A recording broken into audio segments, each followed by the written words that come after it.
Գյուրջան Կասկադ, հասանելի բնակարաններ 65 ամիս մարման ժամկետով։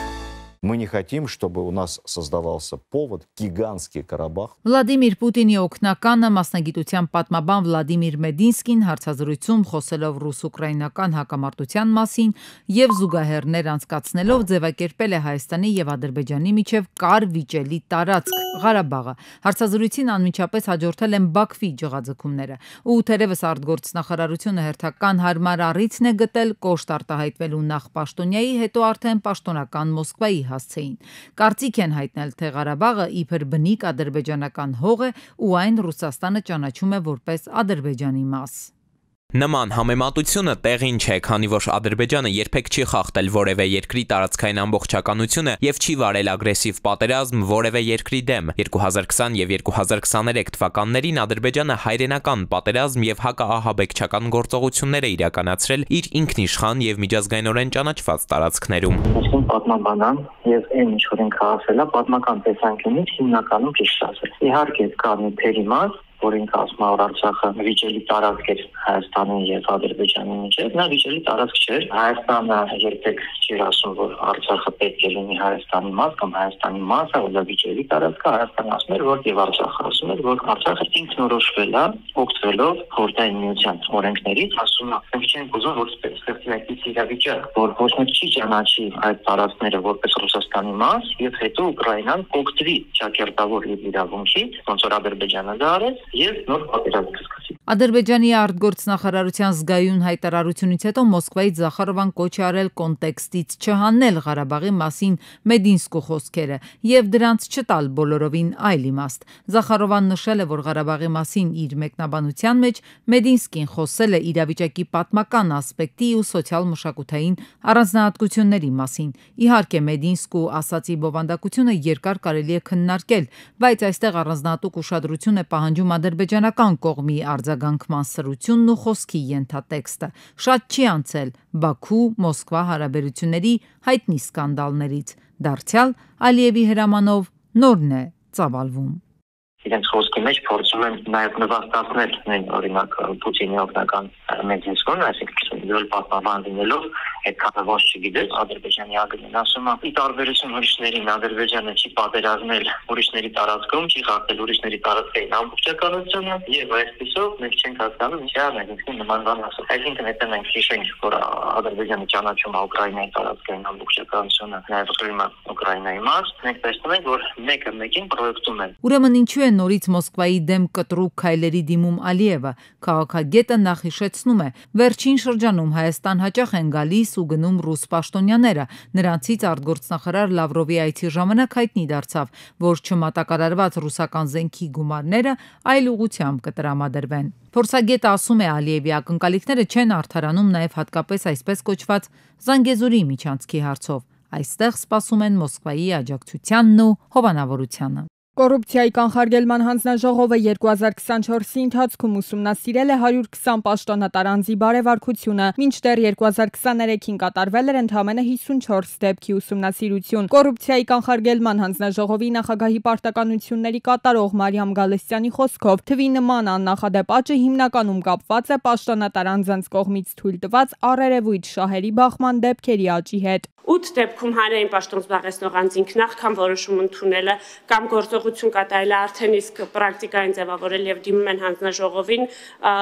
խնդրում են, որպեսզի մենք ուսումնասիրենք, եթե շահերի դեպք առկա չէ, հայտարարում են դեպքի մասին եւ արդեն անցնում են գործընթացների շարունակմանը։ Հանձնաժողովն իրականացրել է նաև 40 ուսումնասիրություն պաշտոնյաների պաշտոնի հետ անհամատեղելիության պահանջների վերաբերյալ, ապա կատարել է մշտադիտարկում սուբյեկտ վերցնելով մարզպետներին ու նրանց տեղակալներին 105 պաշտոնյայի։ Նրանցից 40-ի ընտանիքի անդամները ըստ հանձնաժողովի զբաղվելիս են եղել ձեռնարկատիրական գործունեությամբ, 9 դեպքով պաշտոնյային փոխկապակցված անձինք առևտրային կազմակերպություններ կամ անհատ ձեռներեցներ են մասնակցել եւ հաղթող ճանաչվել համայնքային գնումներին, 7 դեպքով փոխկապակցված անձինք հաղթող են ճանաչվել հենց նույն համայնքում, որտեղ անձը պաշտոն է զբաղեցրել։ Պաշտոնատար անձանց գույքային դրության հաշվետվողականության եւ թափանցիկության ապահովման, կոռուպցիոն հնարավոր ռիսկերի վերահանման եւ զսպման նպատակով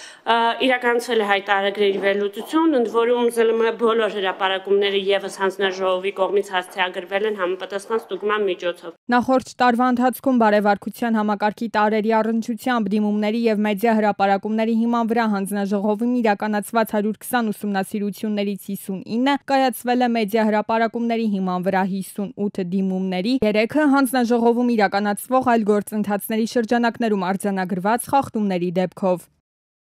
Կոնյակագործների բեռնատարներն արդեն 1.5 ամսից ավելի կանգնած են Վրաստանում, չնայած Հայաստանի իշխանությունների արագ լուծման խոստումներում խնդիրը մինչ օրս չի լուծվել։ Հայկական բեռնատարները դրսում կանգնած են, ոչ ասում են հիմա ենք անալիզ վերցնելու, ոչ ասում են վաղը։ Կտրականապես ոչ մեկ ոչինչ չի ասում։ Նշենք, որ կոնյակագործները բողոքում են հայկական ապրանքները Վրաստանի տարածքով արտահանելու գործընթացին խոչընդոտելու դեմ։ Բանն այն է, որ ըստ կոնյակագործների Ռուսաստանն ու Բալթյան երկրներ արտահանման համար նախատեսված կոնյակը վերին Լարսի անցակետում ինքնաբուխ լաբորատոր փորձարկումների է ենթարկվում, ինչը հսկայական ուշացումների եւ ֆինանսական կորուստների է հանգեցնում։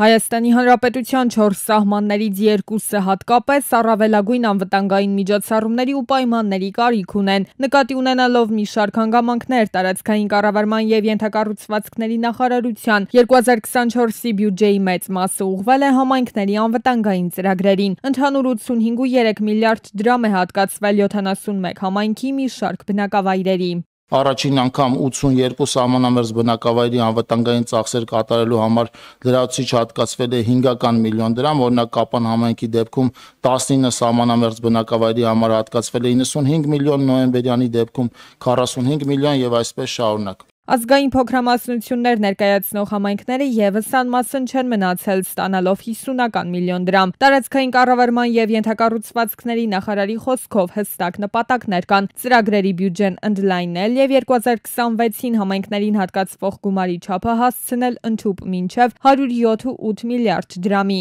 Նախորդ տարի թվով 6 համայնքների ռոյալթիներից մասնահանումներ ու համայնքային բյուջե վճարումներ են կատարվել։ Կապանը, Քաջարանը, Մեղրին, Վարդենիսը, Ալավերդին ու Ծաղկաձորն են օգտվել այս հնարավորությունից։ 6 համայնքներին միասին հատկացվել է 1.1 միլիարդ դրամ ֆինանսավորում։ Նախարարության սոցիալական աջակցության ծրագրով 1.1 միլիարդ դրամ է հատկացվել սահմանամերձ բնակավայրերի բնակիչների կոմունալ ծախսերի փոխհատուցմանը։ Գյուղտեխնիկա ու սարքավորումներ նույնպես ստացել են մարզերի բնակիչները։ Զուգահեռ իրականության մեջ սակայն այլ խնդիրներ են նկատել падգամավորները ու հակադարձում են նախարարին։ Ասում են 44-օրյա պատերազմի ու 2023-ի սեպտեմբերին ադրբեջանական հերթական ագրեսիայի հետևանքով մի շարք բնակավայրեր համապատասխանում են սահմանամերձ եզրույթի չափորոշիչներին, բայց փաստացի դուրս են մնացել աջակցության ծրագրերից։ Նախատեսված միջոցառումներ էլ կային, որոնք արդեն տարիներ շարունակ է ինչ չեն իրականացվում։ Խուդատյանն ասում է, չի հասկանում նման մտահոգության պատճառը։ Մենք 2024 թվականին համաֆինանսավորել ենք 57 միլիարդ դրամ եւ ավել, որի մի մասը կազմել են 24-ին հաստատված եւ ավարտված ծրագրերը,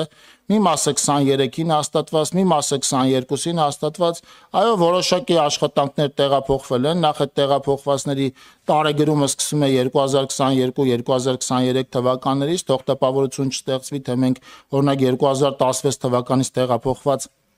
կամ 17 կամ 18 թվականին շատ լավ աշխատանքներ կան, որոնք օրացային գրաֆիկով նախատեսվել են, օրինակ նախատեսված են 3 տարի, օրինակ մանկապարտեզների կառուցման աշխատանքներ կան այդպիսի, աշխատանքներ կան, որտեղ խնդիրներ կան կապալառու ընկերությունների հետ։ Խուդատյանը պարզաբանում է, բոլոր ծրագրերը իրականացվել են առանց վարկերի ներգրավման, պետական բյուջեի հաշվին, հավելում է, լինելու են շարունակական։ Վերլուծական շրջանակների ենթադրությունների համաձայն Ռուսաստանի Դաշնության նախագահ Պուտինը դեռ լիովին չի իրագործել ուկրաինական անօթաչուների զանգվածային հարձակմանը հակահարված տալու իր սպառնալիքը։ Ըստ ենթադրությունների հարվածը սպասվում է առաջիկա օրերին։ Արևմտյան դիվանագիտական աղբյուրները չեն բացառել, որ Կիևին հստակ ուղերձ հղելու համար հարձակման թիրախում հայտնվեն ուկրաինական կառավարական շենքերը։ Մյունխելի Ալիանս Արենա մարզադաշտում կայացած ազգերի լիգայի խաղարկության եզրափակում Պորտուգալիայի հավաքականը դարձել է հաղթող ու նվաճել գավաթը։ Հանդիպման հիմնական ժամանակում թիմերը փոխանակել են 2 գոլով, իսկ ահա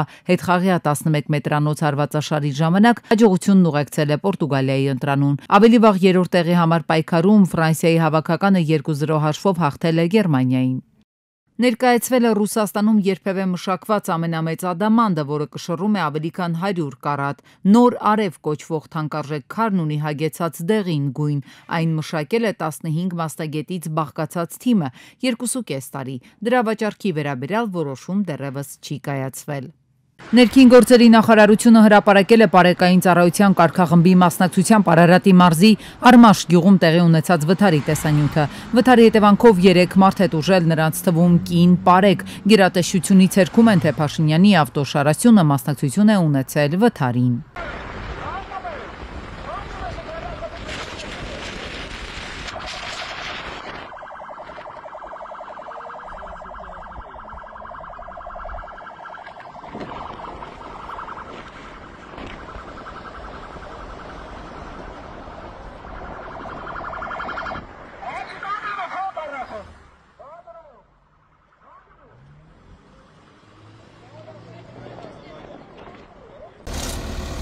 Դավիթ Անհաղթի այգին, որը երևանցիների սիրելի վայրերից մեկն էր, այս տարիների ընթացքում ավերակների էր վերածվել։ Ծառերը չորացել էին, խոտերը նույնպես։ Տարիներ առաջ այդ այգու տարածքի մի մասը վարձակալությամբ էր տրվել, հետո գրավադրվել ու այգին օրորի ամայացել էր։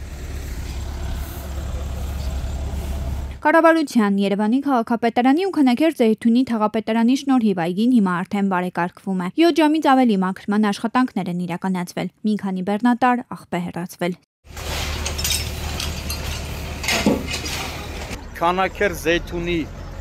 թաղապետարանի մեծ թվով աշխատակիցներ, վարչական շրջանի ղեկավար Արտակ Հովակիմյանի գլխավորությամբ, ինչպես նաև Երևանի քաղաքապետարանի սանմաքրման վարչության մեծ թվով աշխատակիցներ,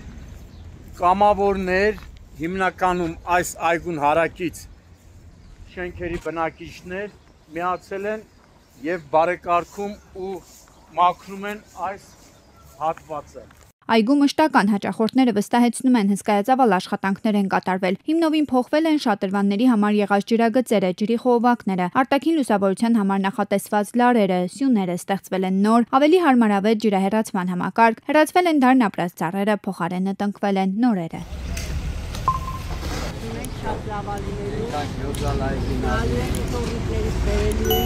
Միանշանակ շատ լավ այգի ենք ունենալու ու մեր ժողովրդի համար է ծառայելու, ոչ թե